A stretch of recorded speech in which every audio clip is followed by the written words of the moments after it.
Morning, everyone. I hope you had a good break from the end of the fifth session, and we're starting a new one today.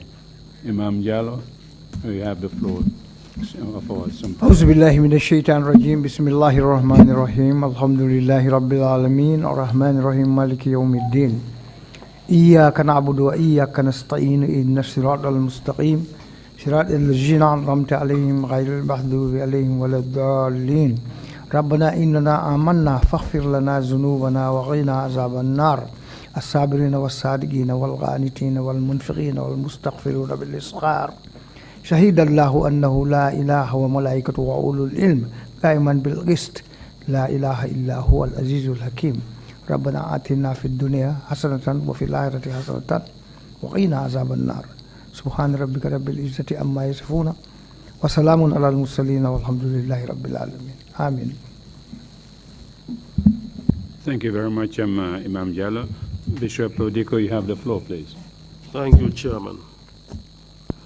Lord God of mercy and of grace, of truth and of love, of reconciliation and of forgiveness and of judgment, as we sit in the Trrc, we pray, Lord, that as we seek to bring out the truth, that you will remove from our midst the Sambalats, and that you will instill in our midst the Nehemiahs, those who stand for the truth, and those who will, come what may, stand firm that truth will prevail at all times and in all situations and in all circumstances of human life. And so we ask that you will be with us as we conduct this affair to remedy the situation of ills in this country, and that even in the present situation, that we should not encourage ills to happen within our midst. This we ask through Christ our Lord. Amen. Amen. Thank you very much, Bishop Odiko, for that. Before we start the proceedings, I'll go through the traditional thing. It's becoming traditional now, at the beginning of each session, to read a statement on behalf of the Commission, essentially recalling the highlights of the previous previous session, and tell you what to expect in the current session. So I'll read the statement on behalf of the Commission. The Trrc concluded its fifth session of hearings on Thursday, 27 June 2019. During that session, 15 witnesses testified before the Commission, including 3 women. That brings the total number of witnesses who have testified before the Commission to 72. The hearings of the fifth session focused mainly on the 1996 Denton Bridge incident involving security forces and the UDP supporters, the arrest and the detention of members of the UDP, both male and female, and the circumstances surrounding the murder of the late Minister of Finance, Usman Koro Sise.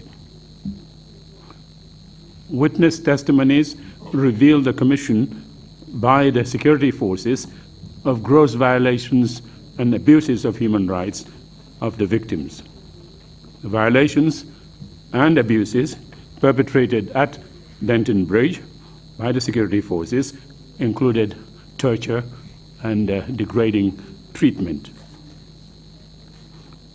Witness testimonies during the last session also shed light on the circumstances, as I mentioned earlier, surrounding the murder of Mr. Usman Koro Cisse. In a subsequent hearing of the Commission, unfortunately, a key witness who was expected, among other things, to provide more information on the Koro Cisse incident refused to testify before the Commission, leading to his arrest and the subsequent arraignment before the High Court to answer, among other charges, contempt of the Trrc. We fervently hope and pray that what happened here on Wednesday, June 26, involving Mr. Yankuba Toure, will never happen again.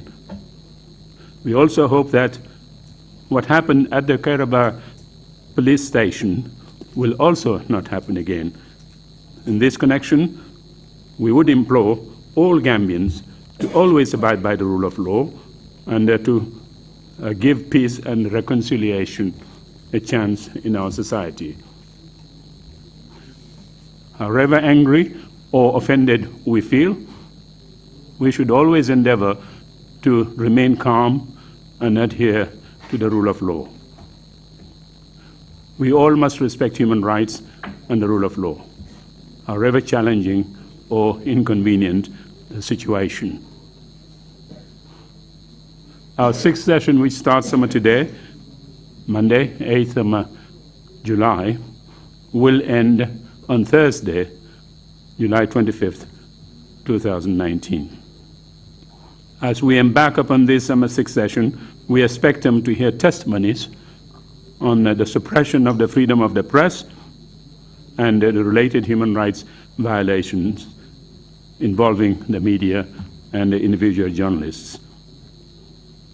We also hope to hear testimonies from persons adversely mentioned in previous hearings. We remain grateful to all witnesses who have so far testified before the Commission. We are especially grateful to those courageous and dignified women who, despite the odds, were able to share their painful experiences with the Commission and the general public. In testifying before the Commission, these brave women not only educated us on their own personal plights, but also on the plights of their innocent families devastated by the acts of lawlessness, wrongful detention, and the state bullying of citizens, which should never happen in any civilized society. We wish to reassure them, or so reassure all victims and their families, that the Trrc values some of their contribution to our work, and that we will do everything in our power to ensure that they all get the justice, healing, and the reparations they deserve under the Act. We hope that many more witnesses will come forward and assist the Commission in carrying out its mandate to create an impartial record of human rights violations and abuses during the period July 1994 to January 2017. We are pleased to note that Gambians and the Friends of the Gambia across the board have taken ownership of the Trrc process, and that many are stepping forward to offer much needed support and solace to the victims of human rights violations and their families. The Trrc remains committed to fulfilling its mandate to assist the country on this difficult path to justice, healing, and reconciliation. The TRRC cannot do this without the support and the encouragement of the general public. And so, as always, we continue to crave the public's continued support, understanding, and the prayers. That's the end of the statement on behalf of the Commission. Council, are we ready with this morning's witness? If we are, please proceed. Good morning, Mr. Chairman, Commissioners, and members of the audience. Yes, indeed, we are ready to proceed with today's proceedings. But before then, I just wish to indicate that, as you have rightly alluded to, we have not yet quite finished the investigations in the Usman Kodosise murder incident. There are still a few good witnesses or important witnesses who are yet to testify, Mr. Trrc including. We are doing our utmost to ensure that every witness involved or any person we know to have information about that particular incident would come before the Commission and testify. This is a People's Commission. The people have taken ownership of it. It's our responsibility to ensure that the hopes and expectations of the people are not dashed. In that regard, we would do our utmost to ensure that all those relevant witnesses would appear before the Commission and explain their sides of the story. And I underline credible witnesses, not anybody who thinks he or she has something to say. This should be limited to credible witnesses because Gambians are entitled to the truth and not a person's own concocted version of what that person thinks ought to be the truth. With regards to this session, it would be dedicated mainly to the attempts by the previous government to muscle the media. The media, as important it is in a democratic society, as we have seen in Gambia, it has been reduced to basically a compliant institution when this is supposed to be a watchdog to the society, not just the government. So we would dedicate a bit of time to this inquiry. We would ask you to crave your indulgence.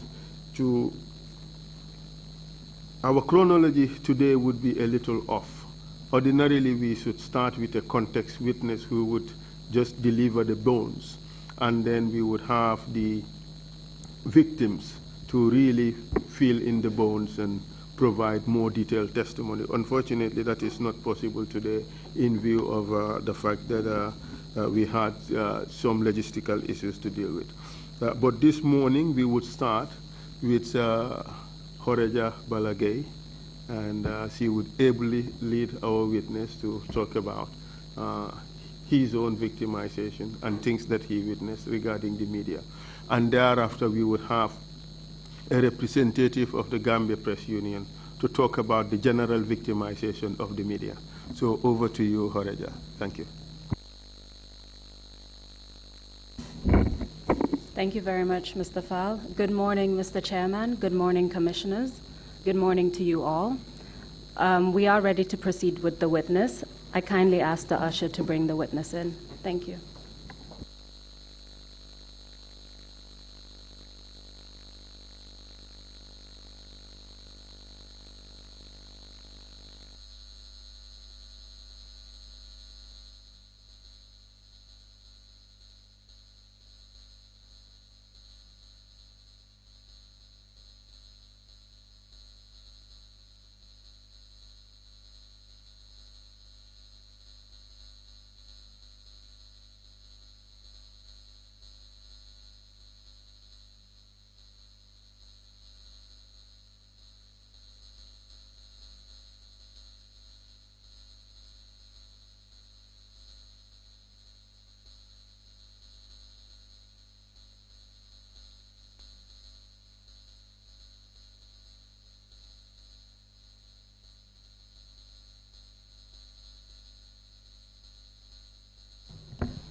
I, Lamin Cham, do swear that I will speak the truth, the whole truth, and nothing but the truth.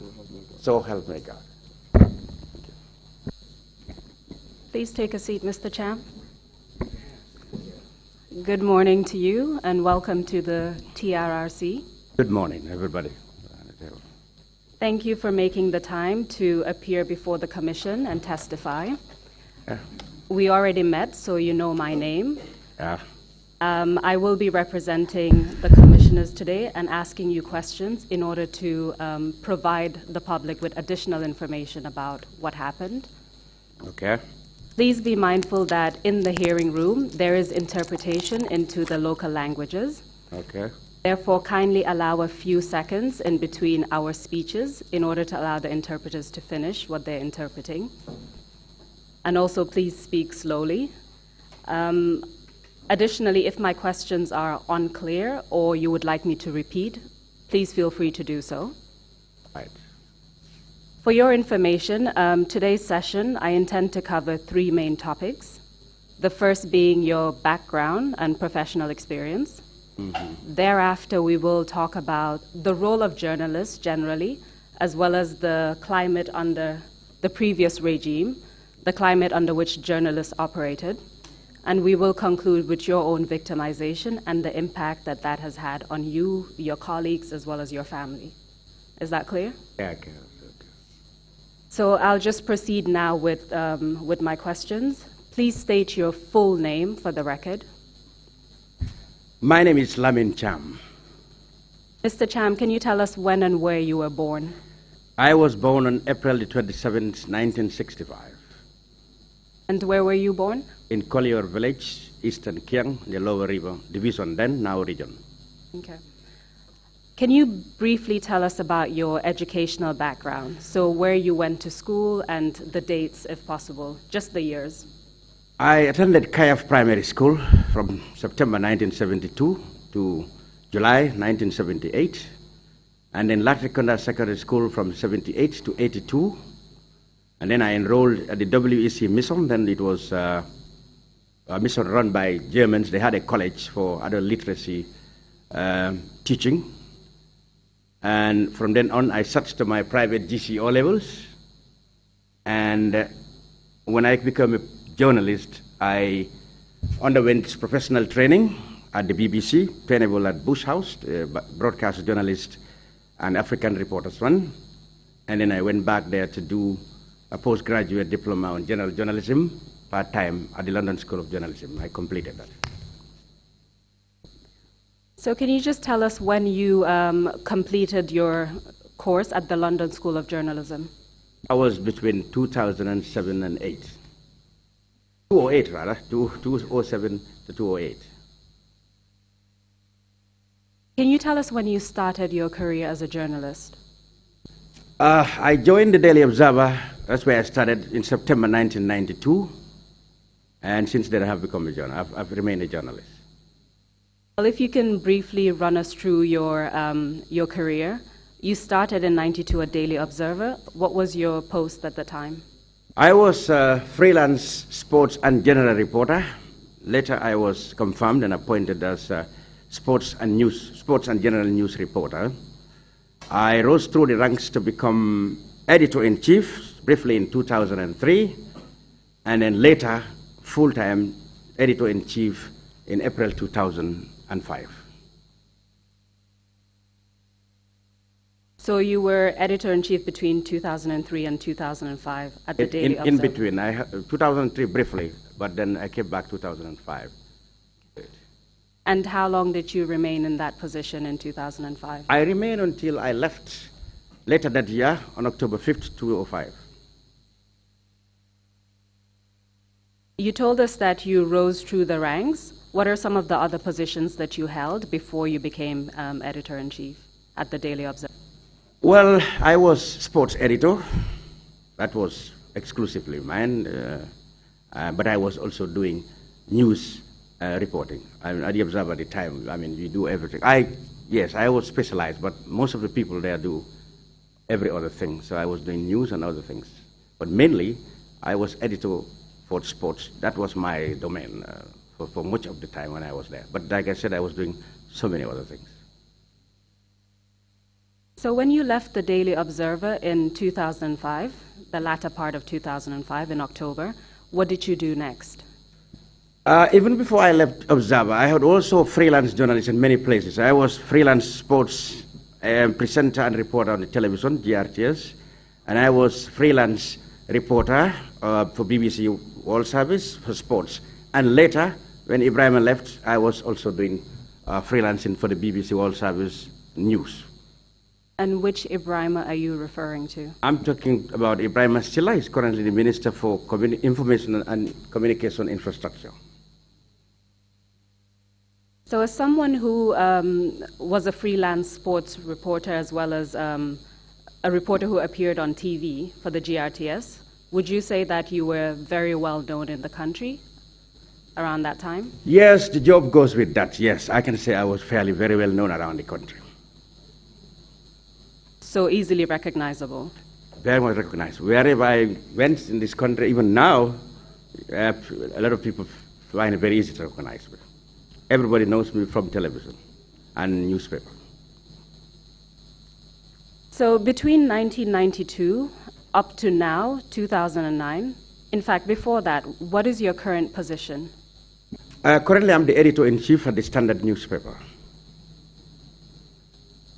So that's a long career in journalism from 1992 until 2019. Yes. About 27 years. Yes. When I went there, I was a small boy. So, yes. Okay. Can you tell us what the role of journalists are? Well, of course, journalists, of course, are supposed to be watchdogs, the ears and eyes of the public, in terms of how their, government or their country is governed, who is governing them, what are they doing, and what they are not doing, and what are they supposed to do, and what mandates do they have to do that, etc., etc., and of course to be agents of communication between the governed and the people, as well as the other way around, from the people to the government. So basically the role of journalism is to be the ears and eyes of the public, and not compete to people who will communicate their concerns on their behalf to the powers that be, and the other way around. So journalists obviously are communication agents. As a citizen, why should I care about journalists being able to exercise freedom of expression, freedom of the press? Why should I care about that? Can you explain that?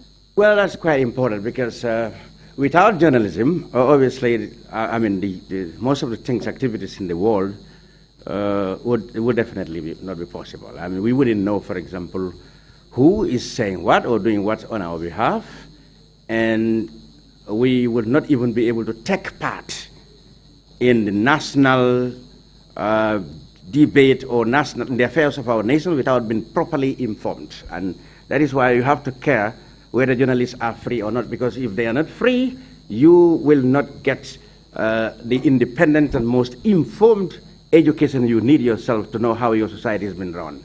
So it's very important for journalists to be free. And in essence, you're saying without the information coming from journalists, we cannot hold our leaders accountable. That will be very difficult. So I'd like to focus on the period after the July 22nd coup d'etat.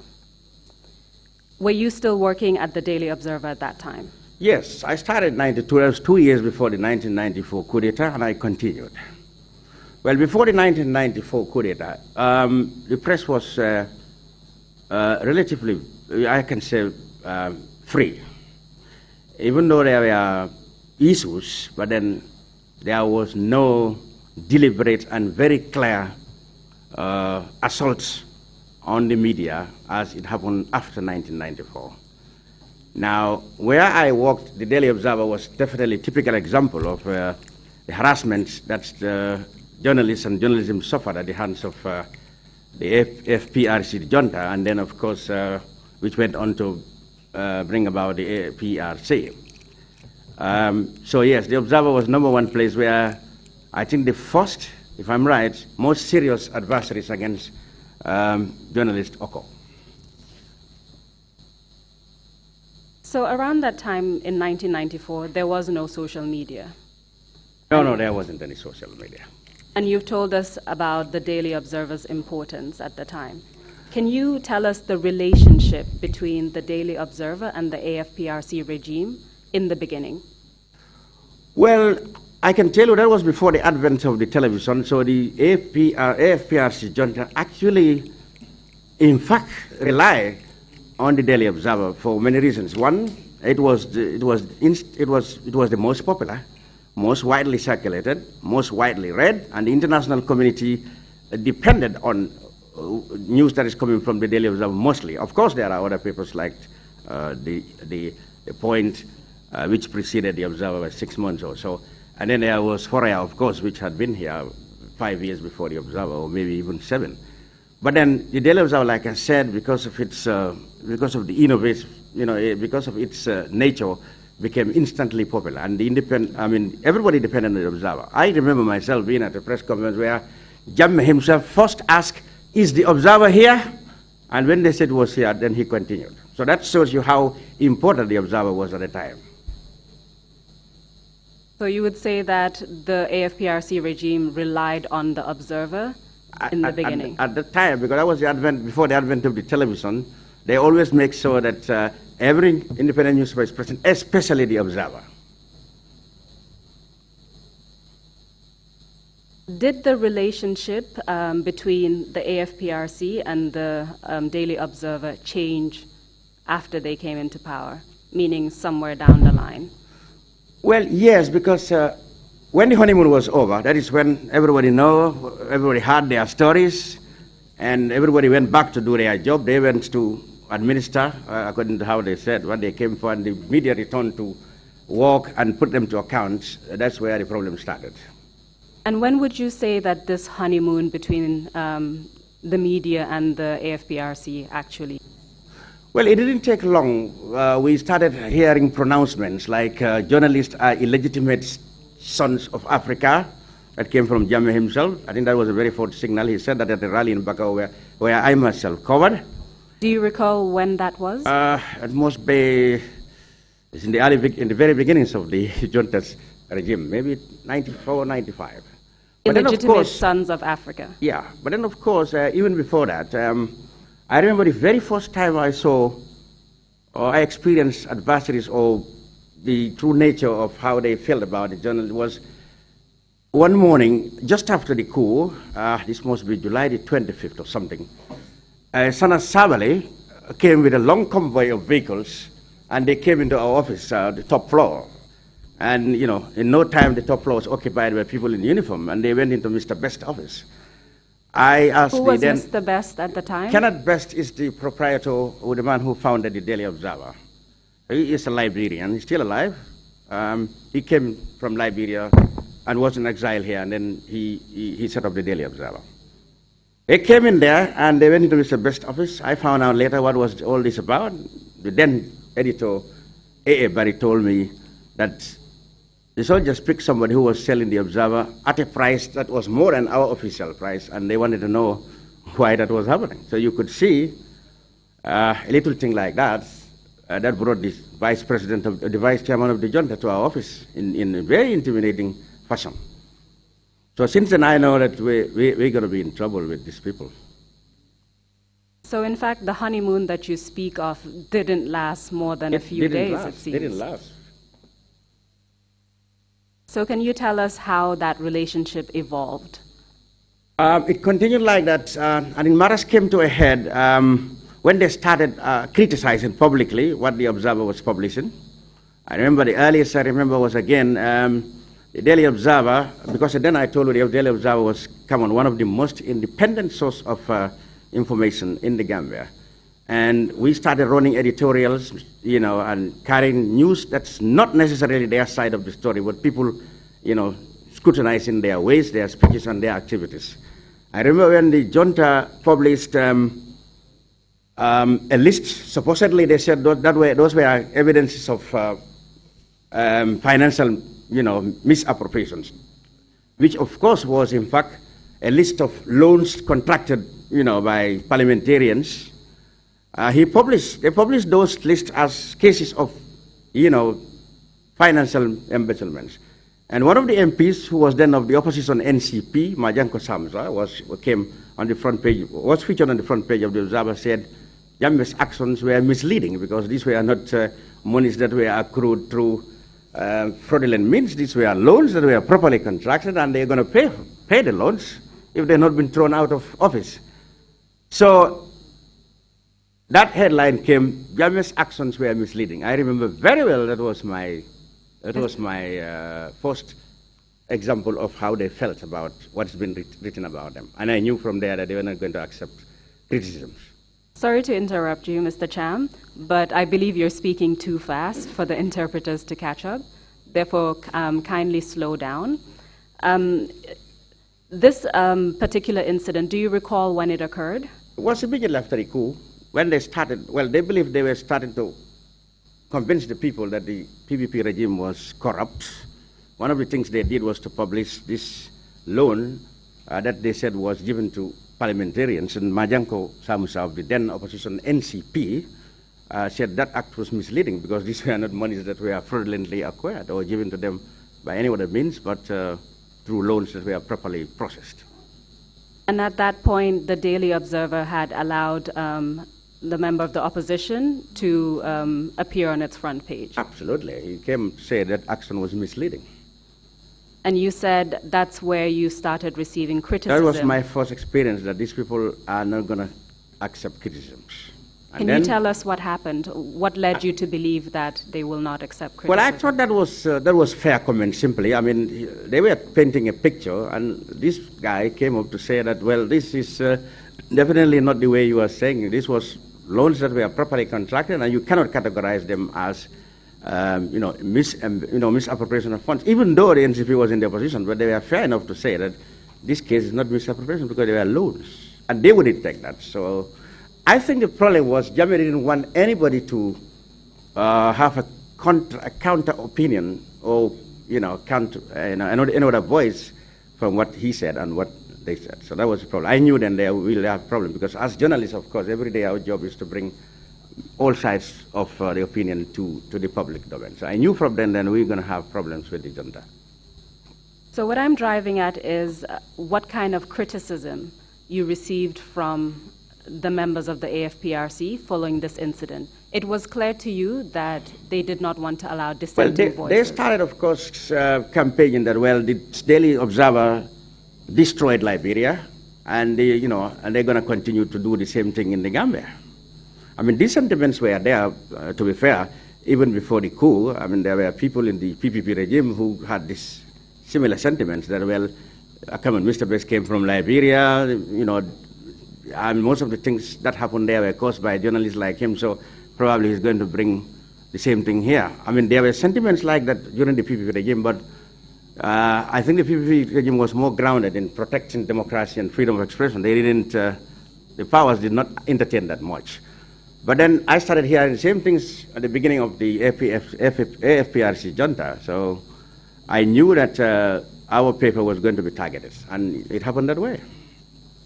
Did anything happen to Mr. Best as a result of these sentiments from the AFPRC? Yes, he started having problems with them. They basically disagreed with virtually everything that's been written in the editorial columns. And matters came to a head in October '94 when he was first detained somewhere in Katong, the secret location, and then later he was deported to Liberia. And this is from as early as October 1994. That's why I said the honeymoon didn't even last long. From July to October, they had our boss deported. Can you continue telling us about examples where the AFPRC did not agree with the Daily Observer? Yes, in November, when they reported there was a coup attempt, then our editor was also the BBC correspondent. He filed a report and reported this in the Daily Observer. They didn't agree. They said Mr. Cisse, then Raima Cisse, had said that all kind of weapons were used, artillery fire, whatever the descriptions were given. They didn't agree with that. They said that was a lie. So the journalists were lying. And he was working then for the Observer. So if they said he was lying on the BBC, then they meant he was lying on the Observer, in the Observer too. So that also contributed to increase the animosity between us and them in the paper. And I don't mind telling you that after Mr. Best left, it was basically impossible for foreign workers in the paper to stay in there. They posted immigration officers, and whoever comes in will be screened whether you're from the Gambia or if you are from anywhere else, you will be torn away. Just to be clear, they posted immigration officers at the Daily Observer. Yes, Is that what you're saying? At the gate, yes. And what was the effect of that? Well, they had this flimsy idea that most of the expertise that was produced in the paper, the expertise were coming from foreigners. They didn't realize that during the time, of course, the expertise had been transferred down to Gambians. So they thought when you stop foreigners from coming there, the paper wouldn't come out. They failed in that, but then they continued harassing the foreign staff, and eventually, after Mr. Best left, his nephew, Rodney Desier, who was my immediate boss, and he was BBC correspondent at the time, was also deported. So, just to assist us with the record so that it's clear, you said Rodney Desier. Rodney Desier. Can you spell the last name, please? Sieh is S-I-E-H. Well, Rodney, of course, continues to be in trouble because even in Liberia, he became a big journalist there, and he's on the front page, Africa, I think, now. He too was deported, forcibly taken to the plane and flown to London. Do you recall when he was deported? That must be November. That was in November. November 94. So far we've had a few deportations. Yeah. October 1994, deportation of Mr. Best. Then Mr. Rodney Desier. Rodney Desier, yeah. Desier in November 1994. Yeah. You also told us that immigration officers were posted at the Daily Observer. It was as late as 97, 96, 98, was also deported. And then several others left, some on their own accord because of the harassments. They included people like Justice Fofana, people like Aliou Badara Sharif, and so many others. They had to leave. Some were harassed so much that they couldn't stay anymore. They had to go because they knew they couldn't work under the climates. I'm still focusing on the journalists at the Daily Observer. You mentioned harassment. Yeah. Can you give us a bit more explanation? What were some of the ways in which they would harass people, staff members, apart from deportations? Well, for Gambians who remained there, frequent arrest and questioning was the order of the day. At the time, it wasn't that much serious. You will be picked for 2-3 days or for a few hours and be questioned and be brought back. But then I think as time went on, that became a little bit serious. Some will go for days. And then the Observer was always in the bad books of the government. Any moment they have time to criticize journalists, they will take the Observer as an example. That went up to 1999 and later beyond. But then up till 1999, the Observer came on the throne, so to speak, in the flesh of the regime. So you mentioned a number of individuals being arrested and questioned, being detained sometimes for hours, sometimes for days. Who was doing this arrest and questioning, as far as you know? The junta, through, of course, the NIA. I can't remember all names now, but I remember virtually half of all the Observer staff who were active with journalism must have been invited one way or the other to the NIA. So you told us that this was pretty much the order of the day until 1999. What happened in 1999? Well, in 1999, in May 1999, we got information through a letter that I read myself on the board at the newsroom that the paper has been sold to Amadou Samba and that he was the owner at the time from 1999, May 1999. And did the fact that the paper was sold to Mr. Amadou Samba change anything in relation to how the Daily Observer worked? That was a significant turning point because at the time Mr. Samba was seen or perceived to be close to the regime, And many people believe that the paper may not be able to maintain its independence anymore because of the fact that the proprietor is perceived to be close to the APRC regime. And this definitely was the same feeling even within some editorial staff. I remember the editor-in-chief at the time, Babagale Jallo, resigned on principle that he didn't believe the paper could maintain its independence at the time. He resigned. But then, of course, at the time, I think a few months previously, he and his colleague had been working on the establishment of another paper. So when he left the Observer in 1999, it didn't take long for him and his colleague to start another paper. In July, I believe, 1999, and that was the Independent. I'm sure you'll hear a story about Independent later. So we remain. And of course, the paper was trying very much to stay in the shape and form it used to be. At least the editorial staff who maintain the independence of the paper to some extent, created more columns, created more, introduced so many columns to make it even more interesting as before. But then, of course, the perception still remains in many people's mind that it will not be as it used to be. But then the editorial staff who remain did very well to ensure that that doesn't happen. They did not shy away from hard-hitting headlines that were in the news at the time, even though they were critical of the regime. But then, like I said, from 1999, many people thought that, the venom in the Daily Observer's tail, so to speak, probably had gone.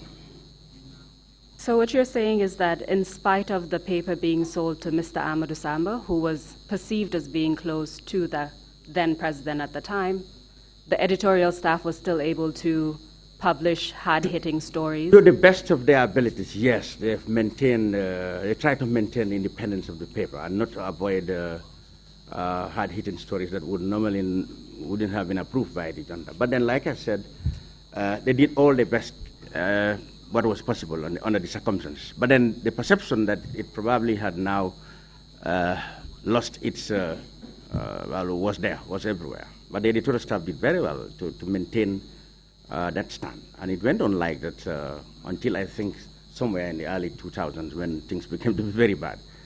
So were there any attempts to directly interfere with the stories published by the Daily Observer? Immediately after the sales, no, not something that was very visible. But then, of course, a little later, another event happened.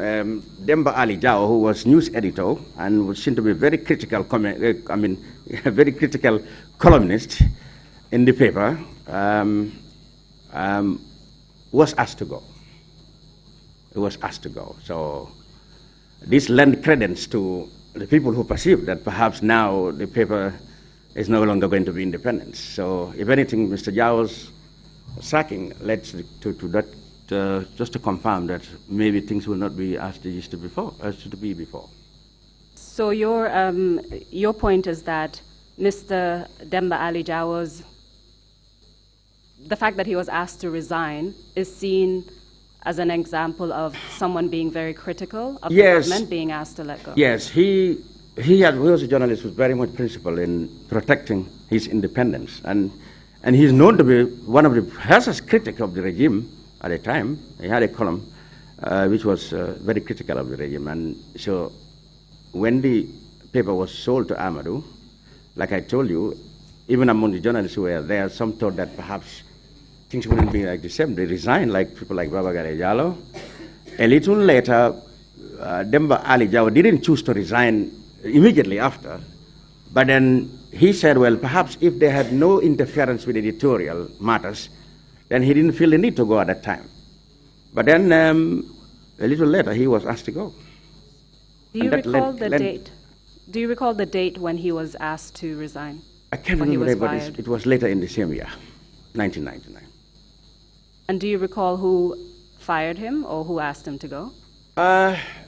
It will be the management, the new owners. It has to be. It has to be the new owners.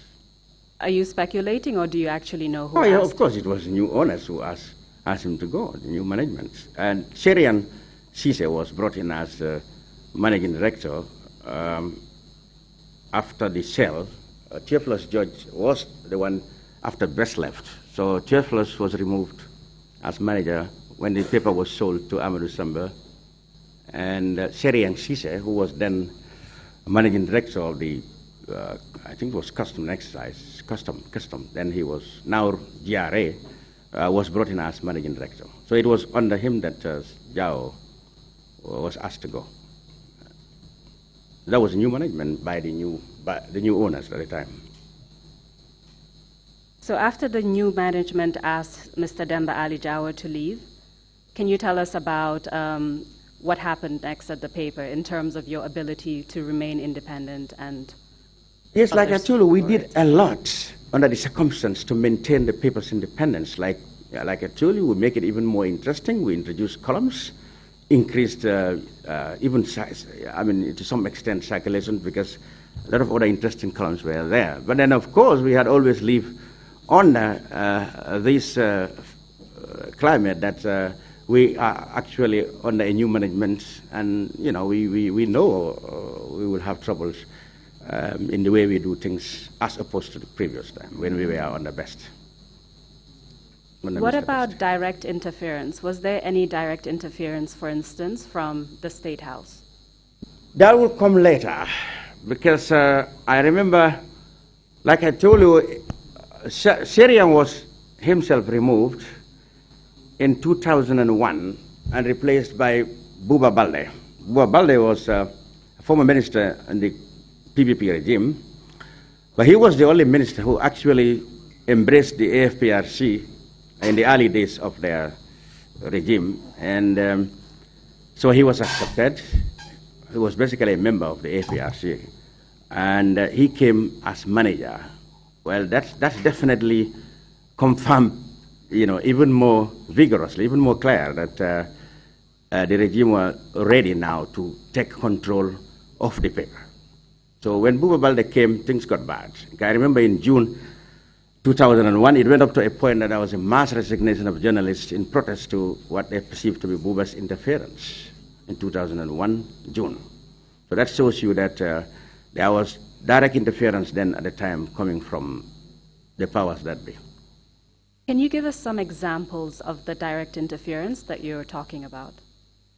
Well, I'll tell you the argument about the journalist who resigned in 2001, led by the then editor-in-chief Pascal Eze. The argument was that Buba wouldn't be comfortable when stories of opposition, particularly the opposition propaganda, the propaganda secretary of the then opposition UDP, Lamin Juara, he claimed that Lamin Juara, stories about Lamin Juara shouldn't be published. And that didn't go down well. That was direct interference, because otherwise there's no point in saying those directives. So that and other things led to Pascal Eze instigating a resignation, mass resignation of journalists in June 2001. So just to be clear, who said that stories of the opposition, such as Lamin Juara, should not be published? Who was managing director at the time. Please allow a few seconds in between our speeches so that we avoid overlap speech. And do you know where Buba Balde was getting his orders from?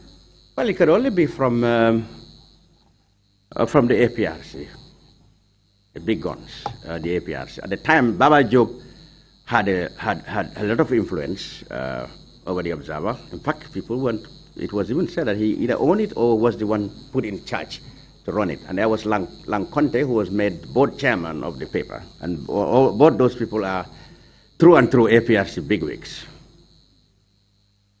But your belief that the orders were coming from the AFPRC is it speculation, or do you have any examples or information that would support that claim?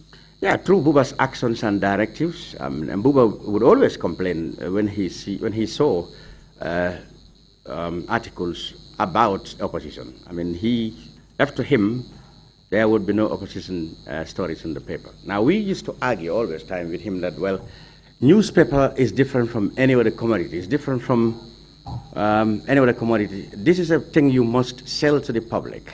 Now, if you shy away from carrying stories that is already in the public domain, the point, the foreign and other competitors will pick it up. So there's no point if you shy away from taking it, they will be publishing anyway. So these are the kind of arguments we will counter whenever he raised opposition about us carrying opposition articles. We did that under the circumstances as much as possible to make sure that we don't shy away from stories. But we were definitely living under censorship, if you like. Because he would always talk and complain when we carry stories that are critical of the regime. That was the state of affairs at the time. So in essence, the interference, well, your inference is that he was receiving those orders from State House because of his behavior. Well, at the time, maybe at least from the APRC bigwigs. And I told you the board member was Lankwante, who was APRC, and Baba Job, who was even said to be owner at the time. There was even a word that he probably was the new owner. Those two people had influence as to what happened there. And even in the appointment of some staff who later came to join us. And did you witness any instances where they exerted their influence?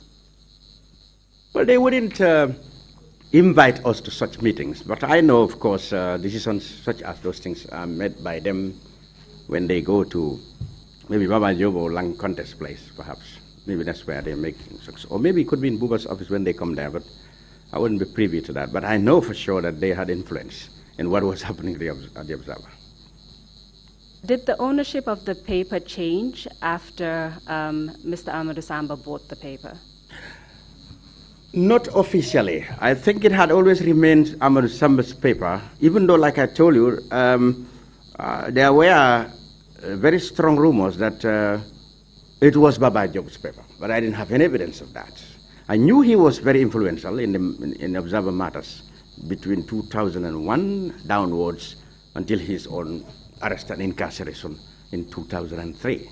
But I had no evidence, but definitely there was a strong rumor that he probably is a new owner or had some shares. So earlier you mentioned the fact that the president at the time, Yahya Jammeh, had certain views about the media, and you gave us an example where he called journalists the illegitimate sons of Africa. You said that was at a Bakau rally. Yeah. Do you have other examples of the way in which the former president viewed journalists? Well, for example, when he came first, he had one press conference that was open to all the media, including independent media, but he stopped that. And he only would call journalists, foreign journalists who, probably have come for PR job or something, who would come, and he would organize press conferences for them and his press team. And the independent journalists of the Gambia exempted from his press conferences. That is one example of his nature towards Gambian journalists. Every opportunity he had, he will lambast journalists. He would say some of them are not educated. They are all oppositionists. They are against progress. They are unpatriotic. Those were common pronouncements he would always make. He made no secret of his hatred for journalists. That's public knowledge. And this hatred, as you called it, did you feel any similar sentiments from other members of the government or any agents of the state? Well, of course, I think Jammeh was law unto himself, so whatever he said is implemented. I definitely saw people who were very hostile to journalists, who are not necessarily Jammeh himself, but civil servants, for example. They won't talk. They won't talk to you. They perceive you to be,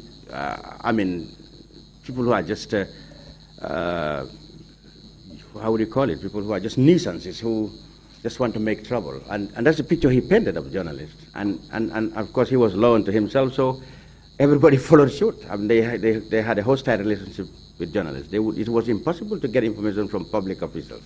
It was impossible. And what about the security agents? How would you describe their behavior towards journalists during that time? Well, most of the people who got into trouble actually got into trouble through security agents. They were the ones who picked us up, who roughened up, at meetings, who prevented us from going there. So there were elements in the security, yes, who are answerable to Cham, and they would do anything to stop journalism and journalists from doing their work. That was clear. So putting aside what happened to you, which we will get to very shortly, can you tell us a bit about some of the ways in which the security agents either harassed or dealt with journalists? Any examples that you know of?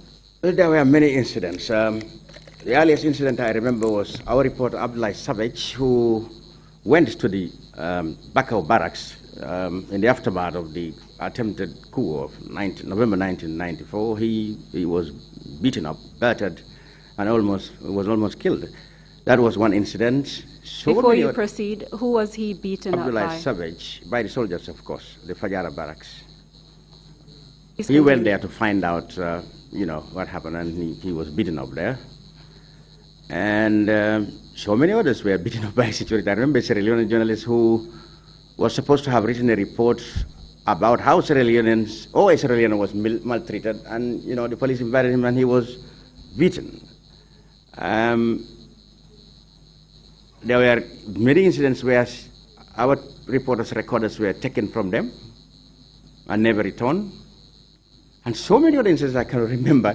I'm sure you have a detail of that later when other testimonies come, individually, who would have accurate catalogue of those harassment. But it was rampant. It was just rampant. It was the order of the day. Every little reporter has his own story to tell at the hands of the security. You told us earlier that there was a deliberate and very clear assault on journalists. Yeah.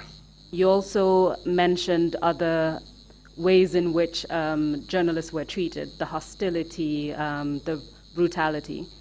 Can you just generally sum up for us what the climate was as a journalist at that time and what effect that had? It was a very hostile climate during Cham's time. In fact, most of Cham's time, almost all the time. Because if you look at his regime right from the beginning up to the end, even when he was leaving, private radio stations were being locked up during the impasse. So there was never a dull moment in the relationship between the junta and the media. It was always hostile. Cham didn't believe journalists had any role to play in the government, because as far as he's concerned, his opinion is that the views of the opposition or views that are contrary to his beliefs and views comes through journalists as communication agents. So if journalism is stifled, the journalists are prevented from doing their work, then he will get his way. And that is, the voice of the voiceless will be silenced and dissenting views will die down. That was his principle, and he did everything to ensure that existed when he was here. And that he carried out in all shape and form. At some extent, even killing. Journalists actually are the most, I could say journalism was the most oppressed professional body. Journalists are the most professional body on the Cham. But then of course, and most acknowledge that we were the body that continuously resisted his oppression. Even though we saw our men fell, our colleagues fell to the bullets in some cases, disappearances, horrendous torture, but journalism stayed. So from what you've said, your view is that journalists were the most targeted? We are the most targeted professional body in this country on the Cham. Okay, of course, politicians can argue in a different angle, but I believe everybody agreed that journalists suffered the most. And from what you've said, your belief is that the motivation was to stifle dissenting opinions and different views that the regime did not want to hear. Entrenched tyranny, because freedom of expression would stop tyranny from happening, and Cham's aim was to cut that down and let nobody has any voice other than his voice. And because journalists are communication agents, he will start with them. If they are imprisoned, killed, or made to run away, then of course there will be nobody to tell the story of these people who are not in agreement with him. That was his style. So we suffered the most because we refused to go his way and keep him quiet and leave our people to rot and their voices to be stifled. That's why it's fair to say that journalism suffered the most at the hands of Jammeh than any other professional. I stand to be corrected, but I think it's clear. So, Mr. Cham, did you become a victim of the regime? Yes, I had my experience, my own experience. Well, of course, before my experience, of course, I have just been cataloging a lot of troubles we had. And then, of course, in 2004, in December 2004, we had, at the time, the most serious case, the killing of Deda Haidara. That definitely was a very, very landmark turning point, because we began to take seriously that, look, this matter is now becoming very serious. Whereas we were thinking that it was going to be a matter of torture, detentions, arrest, and exile, now the regime is prepared to even take lives, our own lives. So the killing of Deda Haidara actually changed the whole ball of game, and everybody began to sit properly and know that, well, we are in serious trouble. At the time that he was killed, who was Deda Haidara? Deda Haidara was the co-owner and editor at the time of the Point newspaper, which was established in December 1991. And your testimony is that it was the state that killed him in December 2004? Yes, even before, because of course in the Gambia nobody killed anybody. Nobody had any reason to kidnap people or shoot people. And it was clear from his works and criticisms against him coming from the media and coming from the government and the security that actually Deda was a target. Because shortly even before his murder, we had the army, PRO, complaining about him. They always disagree with his Good Morning columns, or Good Morning Mr. President columns, where he raised issues that are very pertinent and sensitive. And all this led us to believe that the regime actually hated him a lot, and he was being targeted for harm. And he was killed in brutal circumstances late in the night when he was dropping his staff. It couldn't have been anybody else there. It couldn't have been any other group. No group was in this country was kidnapping people. It could only have been state sanctioned. So that sent us a real signal that obviously now we are in deep trouble, because the regime will not stop at anything, even if it means killing us. So that was a big turning point, and it galvanized the media to go, at least for that moment, to come out and be publicly heard internationally that we really have a serious trouble. There was a march past by the GPU and members, and all the journalists, all the media had a week or two blackouts. Maybe we are not printing, news blackout, we are not printing in protest at his murder. But that, I think, was the turning point. Things got very, very bad, or even worse, I would say, from that point. And can you tell us what happened to you? Yes, I had my own experience on May the 30th, 2006. Then I had already left the Observer. I was BBC correspondent. I mainly sent dispatches to the BBC. On the 30th, in the evening of the 30th May, I was driving. I had a car. I was driving around Serekunda police station. I was meeting a friend, Abdul Salam Jami, who had just returned from Canada. He was with his wife. They were shopping, and I greeted him. We were talking just by the police station in Serekunda. Then somebody came, and he greeted me and was waiting. He said, "I was looking for you." So I continued chatting with Abdul Salam, and then Salam said, "Well, since you have somebody already who wanted to talk to you, let me just take leave of you." Then he left with his wife. The man who came introduced himself as a policeman. I can't remember his name. He said, "I've been looking for you. We have been looking for you at your home in Burfoot and other places." And how did he address you? Sorry. He said, "Lamin Cham." He knew me directly. I know. He recognized me directly. He called my name. So he said, "We've been looking for you from Burfoot. We were told you went to your friend in Sukuta. We didn't know where. So actually, I just saw you here." So I said, "Well, I was part of the people who were looking for you, so I just came to say, what is the matter?" He said, "Let's go to the police station. We have been asked to go for you and arrest you." So, well, they claim they have been looking for me all along, but they got me almost without effort, because I was just almost opposite the police station. So I just drove in the police station with my car, He asked me to wait until they got in touch with, I think, their senior. I waited. They got somebody on the phone, and then they asked me to go to Banjul with them. I chose to drive in my car. They said yes, and they joined me, and we went to Banjul. So before you proceed, you said they called someone. How many police officers arrested you or asked you to follow them? One person who identified himself as Shadi did the initial arrest from outside the police station. But when we got inside, he handed me over to others in the station, and they called somebody else.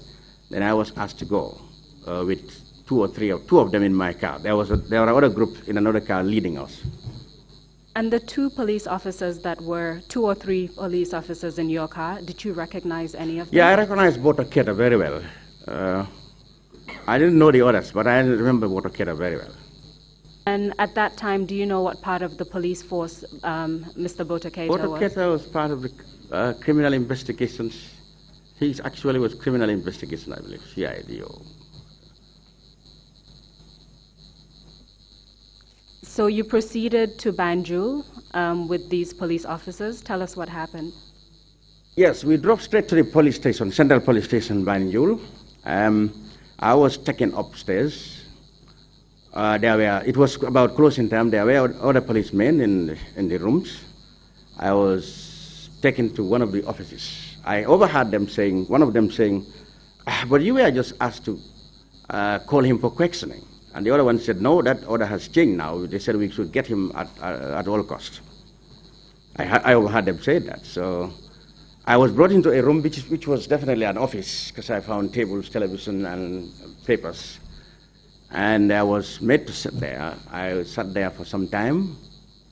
And one policeman came to me and said, okay, Mr. Cham, I've been asked to tell you that you will sleep here. But you will sleep in this office. And you can thank your stars, because all the people related with these freedom affairs have been locked up downstairs. There are others there, they are in the cells, but you will sleep in this room there, in the office. That was the first time I began to know what brought me there, because he mentioned freedom. And prior to that, you hadn't been told why you were being asked to come in? Nobody told me from Serikunda, and nobody told me when I was at the police station. And when you say that that was the first time you knew it was in connection with freedom, what do you mean by that? Well, Freedom newspaper was an online paper. It was well known around because it was the paper that carried sensitive issues, stories that you wouldn't have seen in local papers here, because obviously impossible to report such things. It was very popular among Gambians. People read it in the Gambia and abroad. And during that time, a few days from my arrest, it was said that the editor's email account was hacked, and volumes of information was stolen from there and brought to NIA. And then they printed these things into volumes and all, maybe thousands and thousands of papers. And they were going through these papers. And everyone whose names or email address was in that paper or had communicated to the Freedom editor would have been called. I mean, hundreds of them. There was a press release that everybody whose name was mentioned, it was published in the Observer and other papers, that anybody who's mentioned in that list should report themselves to the police station. Did you find out about this information before the 30th of May, 2006, when you were arrested, or did you find out about it subsequently? I had the press release myself. I saw people being taken to police and reporting themselves. Apparently, what I later realized that some people were just mere contributors, like mere subscribers. Like they would send their emails to the editor, and then, because then it was impossible to access it here, they block all access to that. You really have to be IT wizard to be able to access those online papers. So I think what happened was some people sending their email addresses to the editor so that when things are published, instead of them looking trying to connect here, it will come direct to their emails. Now, most of those people were even government officials. I mean, so when they saw the email address, they just went for everybody, and they were, screening them to see who actually was. I think they were looking for people who might be reporters or informants. But in the process, they took along nearly 100 people. Who was the editor of Freedom at the time? And he still is. You told us that by the time you got to Banjul Central Police, it was around closing time. Yes. Would that be around 4, 5? That was well after 5 to 6. Around 5 to Yeah, 6. in no time the whole place was empty. I was left with that policeman. And when the policeman told you that you're lucky because other individuals connected to the freedom issue were taken downstairs in the cells, what was going through your mind at that time? Well, I knew, of course, freedom was very much hated by the regime. And then, like I told you, a few days previously, there was this press release that people should report themselves to the police. So I knew that if this was freedom, then definitely I was in serious trouble. But I didn't know how was I connected, because at the time, I have never written or even spoken to the editor at the time. So even though I really wondered what has happened, but I was in no fear, because I knew I had never corresponded with the editor at the time. But all the same, I was made to sit there. I sat there, and this guy told me that it's freedom it has to do with freedom newspaper. It had to do with that. You told us that you went to Banjul Central Police with your own vehicle. Yes. And then you were essentially detained at the police station. Yeah. Were any of your belongings taken? No, I had nothing on me at the time, only my car keys. My mobile, of course, was confiscated from the car. The moment we stepped from the car, I was told I was under arrest, so I couldn't use the mobile phone. But you weren't told what you were being arrested for?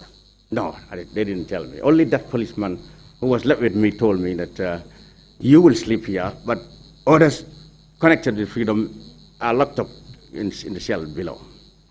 Did he tell you why you were being allowed to sleep there as opposed to going down in the cell? He didn't give me any reason. I don't know, maybe that was out of his own, or maybe the senior man at the time before they left. Because like I told you, I overheard them saying that I was just meant to be called and questioned, that I was mentioned in context, they should ask me questions. But then one other policeman said, no, boss, that had been changed. We were asked to bring him at all costs. So I don't know whose idea was for me to sleep in that police office instead of being locked up downstairs. After you were arrested, were you able to contact anyone, such as your family, perhaps lawyers, for instance, or any other individual? No, but later in the night, the policeman told me he was going out to get something to eat. Normally, he shouldn't leave the office. He should always be by my side. But since he knew, of course, that I was upstairs, and there were people at the police station downstairs. Anyway, there are guards there, so perhaps he knew I couldn't even try to go out. I wouldn't have any way to go out. He told me, okay, I'm going to find out. I'm going to get something to eat. So you stay in this office, I'll be back. That was the time I asked him, is it possible for me to use your telephone and call? He said, not allowed, but I'll try. Then I asked him to buy credit. I gave him some money to buy credit. Then I called my friend, whom I was with, shortly before my arrest, Abdul Salam. I told him, well, after you left, the man who was asking for me was actually a policeman. He arrested me, and I'm at the police station. I placed an important call to the BBC Africa Service, because I was then working for the BBC. I told them that I've been arrested. I'm at the police station at the time. I couldn't stay long on the phone because it wasn't allowed. Then they contacted the editor at the time. I think it was Joseph Warungu, and they called me back to say, all right, they now know what's happening, but perhaps it wouldn't be nice just to broadcast, to announce my arrest, because it might lead them to come up with trumped up charges. They may be panic, but they are going to find ways to ensure that the authorities know that I've been kept there. And I think they contacted the British High Commission, because later I realized that the British High Commission in Banjul was making inquiries about my whereabouts. That was the only call I made. And then the friends told my wife, and that was it. And the police officer who allowed you to make that phone call, you don't recall his name? No, I think he said Dabo. I really cannot recall his name. But I remember it was a Dabo. Somebody called Dabo. Can you tell us a bit about that night that you spent at the police station in Banjul, in that office? What was the condition like? Were you able to sleep? Were you given food to eat? Well, of course, it was an office environment. There were only a desk, chairs, and I slept on the desk. I watched television a little bit. I remember it was the Roots Homecoming Festival being hosted during that week. A wife or mother of Bob Marley was in town, and that was being broadcast on the television. So I watched that a little bit and went to sleep on the desk, because it was only desk and chairs there. Were you given any food to eat? No. Even the policeman who went for food didn't share it with me. What about access to facilities? Were you able to go anywhere while you were in that office? No. I couldn't go anywhere. Only that room. I was confined to that room. That was my home at the time and my office. So I slept there. So no access to bathroom facilities, for instance? In the morning, I was. I wanted to brush my teeth and I wanted to freshen up. I was allowed to go there. There are toilets just nearby in the corridor. I did that and was escorted back to the office early in the morning. Can you tell us what happened that morning? When I was there, the policemen started coming to work. I remember the then Inspector General Usman Sonko came. He found me in the office and shook my hand. He greeted me by name. Of course he did. Like I said, everybody knew me from television, so he called my name and shook my hand, but he didn't say anything. When I was there, the police were coming. Nobody told me anything. I was just sitting. Then Dr. Kabaso came, the former National Assembly member, one of the Woodley constituencies, came with the luggage. She apparently must have come from some journey or something. Yeah, I remember that. So what happened after Mrs. Duto Kamasa arrived? Yeah, nothing was said to her at the time. She was just there waiting as I was waiting. Nobody told us anything until much later when I didn't see her anymore. She was taken to some other place. But we met at the NIA because later that evening, I was taken to the NIA. Around what time were you taken to the NIA? It should be in the evening, around the evening. When NIA, I think it was only 2 or 3 people we found there at the time in terms of staff. So during the day, prior to being taken to the NIA, were you informed of any other information as to why you were being detained? Nobody told me anything. I was within the police. They were busy walking there. Everybody was going around. Those who recognized me were greeting me, but nobody told me anything. Were you provided with any food or access to lawyers, for instance? No, I was not given any food or lawyer. So in the evening, you were taken to the NIA? Yes, I was taken to the NIA. Do you recall who took you to the NIA? Same police people. I remember Boto Keta was there with a couple of others. I was taken there, yes. Can you tell us what happened when you arrived at the NIA? Again, I was made to sit at the reception. That's the reception. That's when you come to the NIA. That's the first building you come across. And it also has a sentry post where somebody is always on the watch there. There are seats there and chairs. That suddenly was the reception at the first gate. That's where I was made to sit. I sat there until nightfall. Again, you weren't told anything during that time? Nobody told me anything. What happened when nightfall arrived? Well, I actually recognized one Mohammed Haidara when he was leaving, before he came back in the night. When he was leaving, he told me, Mr. Cham, you know what brought you here? I said, no, I had no idea. Even though I was told, I had the policeman talking about, I told him I didn't know what brought me here. He said, you'll find out in good time. He left. So when you say Mohammed Haidara, do you know who he was at the time? He was deputy director of NIA. The director then was Hari Sambu. And is it Mohammed or Momodu? Mohammed Haidara. Mohammed, okay. Yeah. That's your record. Mohammed and Muhammadu sometimes, but I think Mohammed Haidara. But from Haidara what you suddenly, said, he was the deputy director he of was the the deputy NIA at the director time. of NIA. So after that conversation with him, and he told you, you will soon find out why you're here. He left. He left? Yeah. What happened next? In the middle of the night, about 2 a.m. or something like that, I was sleeping actually, I was woke from sleep. Somebody woke me up and said, yes, come. Where were you sleeping at that point? That's that reception I told you. And I followed the person. I didn't know the person from Adam. I've never seen the person. And I followed him. Then I was taken behind a building, a main building at the NIA then. And there was some sort of a ring, like some people put some stone boulders around a strip of sand, as you often see all around. Yeah, when people are constructing something. So I was taken to that ring and placed in the middle of the ring. And suddenly I saw Tumbul Tamba. Tumbul Tamba, I recognized him. He was from the State Guards, and Musa Jammeh, who was called Maliamugu. When you saw them, can you tell us what happened?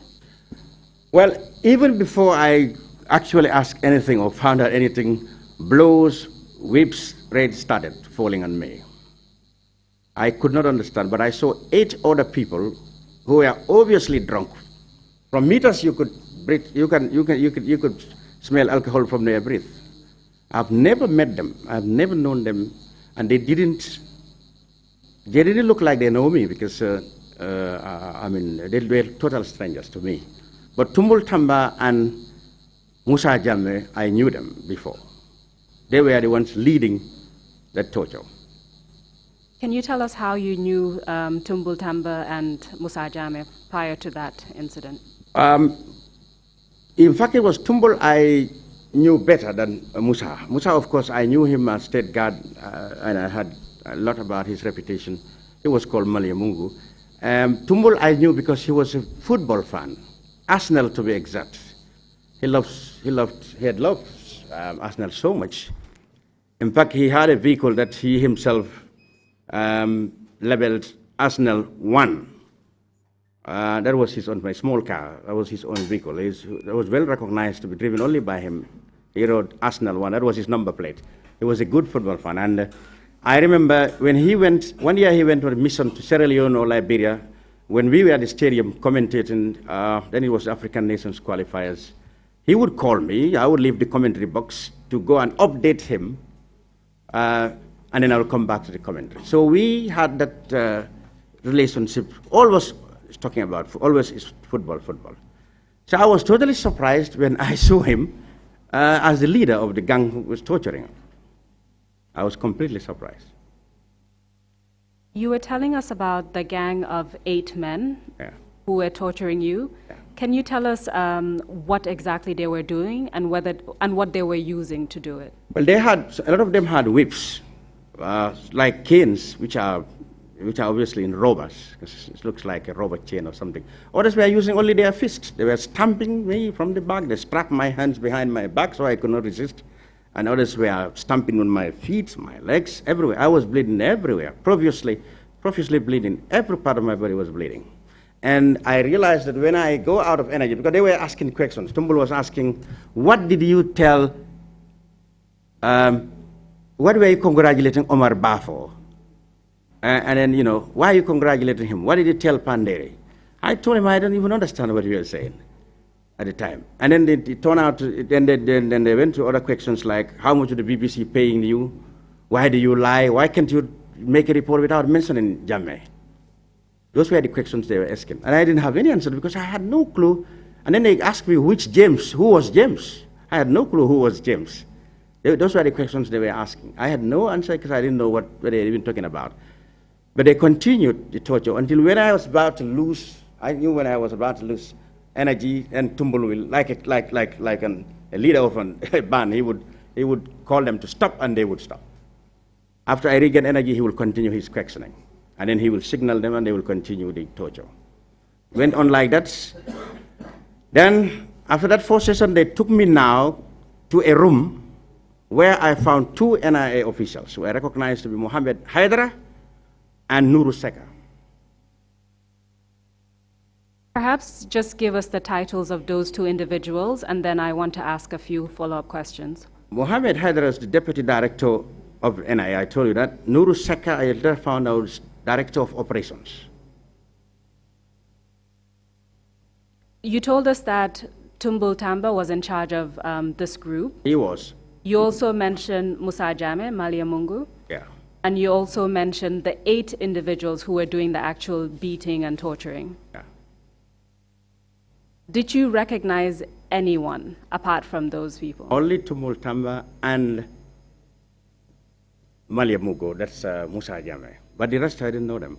How were the 8 individuals dressed? Could you tell? They were not in uniform. Only Maliamugo was in uniform. He was in full uniform. Tumultamba was in tracksuit, was wearing a tracksuit. The others were dressed in different kind of attire. Some were just putting on jeans, but they were obviously drunk. Were they dressed in the same color of attire or different colors? Green, some black, but differently. They were not in uniform. There was no uniform like wearing. And you only Musa Jammeh was in full uniform. You told us that they were torturing you for a period of time. Do you recall roughly how long? Well, the first session might have lasted about 25 to 30 minutes. Because it went with questioning, and each time I had no answer, he will signal the people to come again. You also mentioned an Omar Ba. As part of the questioning, they asked if you were in contact with, first you mentioned Panderi, but you also mentioned Omar Ba. Who was Omar Ba at that time? Well, Omar Ba was my junior. He was at the Daily Observer. When I was editor, before I left, we worked together.